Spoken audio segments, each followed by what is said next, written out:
لله وكفى والصلاة والسلام على من لا نبي بعده وعلى آله وأصحابه ومن والاه أما بعد. لقد أورد الإمام الألباني حديثا في كتابه سلسلة الأحاديث الصحيحة عن ابن عمر رضي الله تعالى عنه قال: أتى النبي صلى الله عليه وسلم رجل فقال: يا رسول الله صلى الله عليه وسلم، حدثني حديثا واجعله موجزا. حدثني حديثا واجعله موجزا. فقال له النبي صلى الله عليه وسلم: صلى صلاة مودع، أو صلى صلاة مودع كأنك تراه، فإن كنت لا تراه فإنه يراك،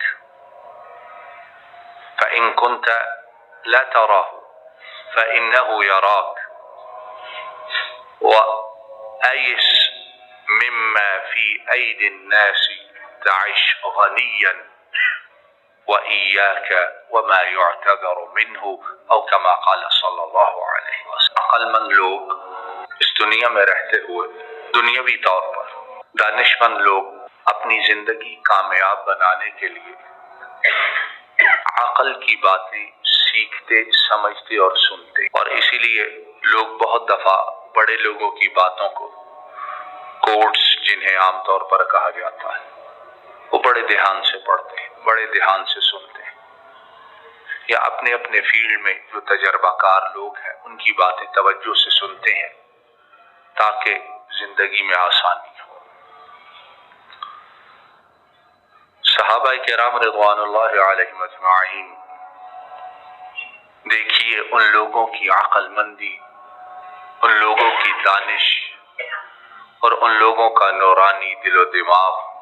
وہ نبی کریم صلی اللہ علیہ وسلم کے پاس حاضر ہوتے تو آ کر کہا کرتے کہ اللہ کے رسول صلی اللہ علیہ وسلم ہمیں کو بات بتلائیے، نصیحت فرمائیے، ہماری رہنمائی فرمائیے، ہمیں اپنی رحمت رب العالمین کی توفیق سے کو ایسی باتیں بتائیے جن پر عمل کر کے ہماری دنیا اور آخرت سدھر جائے. اور اللہ رب العالمین کو وہ باتیں کتنی پیاری ہیں، اللہ نے ان باتوں کو محفوظ کر دیا اور حرفاً حرفاً، لفظاً لفظاً محفوظ کیا ہے اور ہم تک پہنچایا ہے. حضرت عبداللہ ابن عمر رضی اللہ تعالی عنہما وہ کہتے ہیں نبی کریم صلی اللہ علیہ وسلم کے پاس ایک شخص آیا اور کہا کہ اللہ کے رسول صلی اللہ علیہ وسلم مجھے کو بات بتلائی، اور اس کے ساتھ ایک عرض اور کی وَجْعَلْهُ مُوجِزًا، لیکن بات مختصر ہو تاکہ مجھے یاد رہے پوری. ان لوگوں کو سننے کے بعد عمل کا کتنا شدید جذبہ ہے. کہتے ہیں بات بتلائیے لیکن ہو مختصر، کیوں؟ تاکہ بھول نہ جاؤ اور عمل کرنے میں آسانی رہے. ہم لوگ لمبی باتیں کرتے، لمبی باتیں سنتے اور لمبی ٹاک کرتے ہیں آپس میں، لیکن عمل میں ہم لوگ صفر. اللہ کے رسول صلی اللہ علیہ وسلم مجھے کوئی بات بتلائیے لیکن ہو چھوٹی. تو اللہ رب العالمین ان کے نبی کریم صلی اللہ علیہ وسلم، انہیں اللہ نے یہ خاص معجزہ عطا فرمایا ہے کہ آپ الفاظ تھوڑے استعمال کرتے ہیں، بات مختصر کرتے ہیں، بات چھوٹی کرتے ہیں، لیکن اس کا معنی بہت بڑا ہوتا ہے. آپ کو جو معجزات عطا فرما گئے ان میں سے ایک معجزہ یہ ہے کہ آپ کے الفاظ تھوڑے، بات چھوٹی، لیکن معنی بہت بڑا اور مخلوق میں کوئی اور ایسا کر نہیں سکتا ہے۔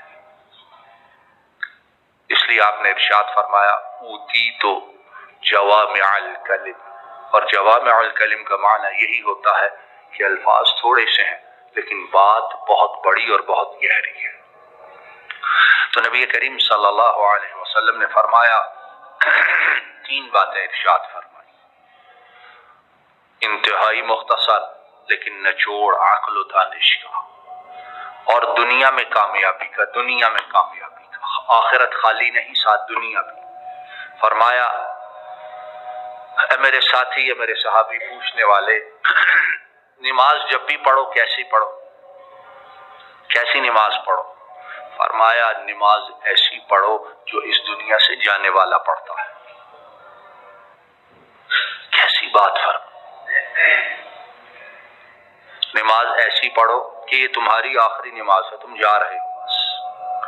اور آدمی جب اسے پتا ہو وہ جانے والا ہے تو تب اللہ کے ساتھ اس کا تعلق کتنا مضبوط ہوگا، اس کی نماز کتنی خشوع و خضوع والی ہوگی جب اسے معلوم ہو کہ آخری نماز بس، اب اس کے بعد نہ کاروبار کے لیے جانا ہے، نہ گھر واپس جانا ہے، نہ کہیں میٹنگ میں جانا ہے، نہ کہیں شادی میں جانا ہے، نہ کسی کے پاس گپ شپ کے لیے جانا ہے، اب نماز پڑھ کے اپنے رب کی طرف جانا ہے، تو کیسی نماز ہو۔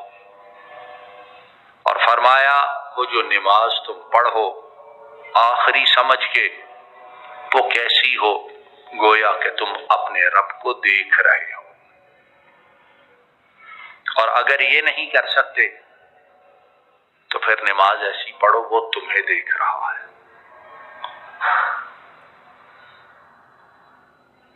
آدمی کو کام کرتے ہوئے جب اس کا باس، اس کا کوئی بڑا، اس کا سپروائزر یا اس کا نگران دیکھ رہا ہو، آدمی کیسے تیر کی طرح سیدھا ہوتا ہے، نہ ادھر دیکھتا ہے نہ ادھر دیکھتا ہے، دھیان سے اپنا کام کرتا ہے۔ تو جب دل دماغ میں یہ خیال بیٹھ جائے کہ اللہ رب العالمین مجھے دیکھ رہے ہیں اور میں ان کے سامنے کھڑا ہوں، تو وہ نماز کتنی لطف والی، کتنی مزیدار اور کتنی خشوع و خضوع والی ہوگی۔ ابھی ہماری نمازیں کیسی ہیں ہمیں پتہ ہی نہیں چلتا، رکعات کتنی پڑھی۔ بہت دفعہ یہ ہوتا ہے یہی پتہ نہیں ہوتا سورت کون سی پڑھی ہے، اور تسبیحات رکوع و سجود میں کتنی کتنی مرتبہ کی، وہ مشین کی طرح چلتے رہتے ہیں، سلام کا وقت ہے سلام پھیر دیتے ہیں۔ فَإِن كُنْتَ لَا تَرَاهُ فَإِنَّهُ يَرَاكَ، اگر یہ ممکن نہ ہو کہ تم دیکھ رہے ہو تو پھر یہ تو یقین کرو وہ تمہیں دیکھ رہا ہے۔ دوسری بات ارشاد فرمائی پوچھنے والے، جو کچھ لوگوں کے ہاتھوں میں ہے اس سے مکمل مایوس ہو جاؤ، میرا کام وہ بھی کرے گا، وہاں سے یہ ملے گا، ادھر سے یہ ہو جائے گا۔ فرمایا جو کچھ لوگوں کے ہاتھوں میں ہے اس سے بالکل مایوس ہو جاؤ، مجھے وہ دے گا، یہ دے گا، یہاں سے لے لوں گا۔ فرمایا اگر ایسے کرو گے تو صحیح معنوں میں امیر بن کے زندگی گزارو گے، صحیح معنوں میں غنی بن کے زندگی گزارو گے۔ دیا ہے ٹھیک ہے، نہیں دیا ہے تب بھی ٹھیک ہے، جب اعتماد صرف اللہ رب العالمین پر ہے۔ اس کا معنی یہ نہیں کہ آدمی لین دین روک دے، تجارت روک دے، جو معاملات ہیں، نہیں، معاملہ کرے لیکن یہ دل کی حالت بیان کی ہے، دماغ کی حالت بیان کی ہے کہ اصل دینے والی ذات اللہ ہے، اور جو لوگوں کی طرف سے آتا ہے وہ بھی اس کے حکم سے آتا ہے، اپنی مرضی سے کوئی کچھ نہیں دیتا ہے۔ تو فرمایا جو کچھ لوگوں کے ہاتھوں میں ہے اس سے مایوس ہو جاؤ، اس پر امید نہ رکھو، امیر بن کے، غنی بن کے، بڑے دل والے بن کے ٹھنڈی اور میٹھی زندگی گزارو گے۔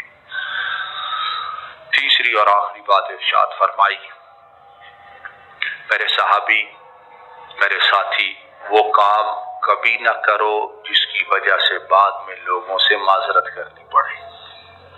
کتنی بڑی بات، کر لیتے ہیں جی، دیکھ لیں گے بعد میں لڑائیاں جھگڑے بے عزتی کیا فرمایا وہ بات مت کرو جس کی وجہ سے معافی مانگنی پڑے، وہ بات مت کرو جس کی وجہ سے معذرت کرنی پڑے، وہ بات مت کرو جس کی وجہ سے شرمندہ، ذلیل اور رسوا ہونا پڑے، اپنی عزت خود بچاؤ۔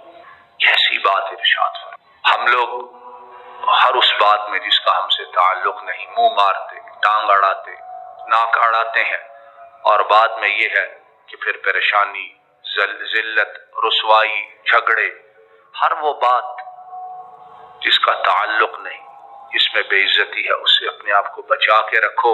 یہ اللہ کے رسول صلی اللہ علیہ وسلم آپ کی نصیحت اور آپ کی وصیت ہے۔ آئیے پھر 3 باتیں اختصار کے ساتھ۔ پہلی بات، نماز ایسے پڑھو گویا کہ آخری نماز پڑھائی ہو، اور ایسے پڑھو تم اللہ کو دیکھ رہے ہو۔ اگر یہ ممکن نہیں تو یہ یقین کر لو اللہ تمہیں دیکھ رہی ہے۔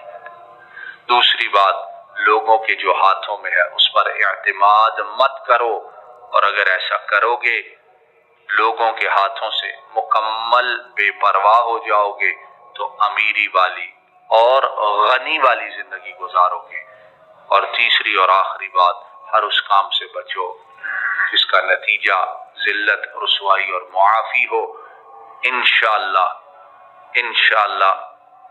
زندگی بھی میٹھی گزرے گی اور آخرت میں یاد بھی اچھی انشاءاللہ رہ جائے گی۔ یا ذا الجلال والاکرام، کہنے سننے کو قبول فرما لیجیے، کہنے سننے میں جو غلط ہے اس کو معاف فرما دیجیے، صحیح بات پر اخلاص کے ساتھ عمل کی توفیق عطا فرمائیے۔ ربنا ظلمنا انفسنا وإن لم تغفر لنا وترحمنا لنكونن من الخاسرين اللهم إنك عفو تحب العفو فاعف عنا اللهم إنك عفو تحب العفو فاعف عنا اللهم إنك عفو تحب العفو فاعف عنا